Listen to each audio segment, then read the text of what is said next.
Free school street, এখানে চতুর্দিকে গেরুয়া পতাকা।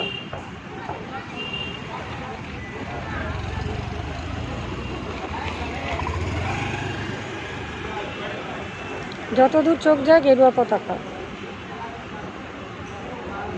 অদ্ভুত ব্যাপার, মানে খুব আশ্চর্যজনকভাবে আমার ফেভারিট কালারের পতাকাই এরা তৈরি করেছে। খুব পিকিউলিয়ার ব্যাপার। আমার ফেভারিট কালার হচ্ছে চিরকালই ছোট থেকে অরেঞ্জ আর কচি কলা পাতা, অরেঞ্জ আর গ্রিন, আর সেই রঙে এই পতাকা তৈরি করা হয়েছে। কি আশ্চর্য ঘটনা না? কোনো কিছু পোস্ট করলেই লোকে ভাববে আমি বিজেপি, অন্য কিছু পোস্ট করলে ভাববে আমি সিপিআইএম, আর একটা কিছু পোস্ট করলে ভাববে আমি টিএমসি। কিন্তু আমি যে কোনো দলই নই, আমি যে নির্দল, আমি যে কখনোই পলিটিক্সে ছিলাম না বা আদৌ নেই, আমি শুধু কাজগুলো করতে যাই।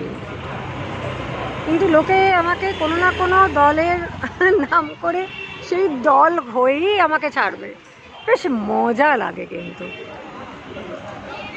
তবে যাই বলুন না কেন, এই ফ্ল্যাগের রঙটা অসম্ভব সুন্দর, ভেরি অ্যাট্রাকটিভ, ভেরি কালারফুল। আমার পছন্দের রং অরেঞ্জ আর কচি কলা পাতা।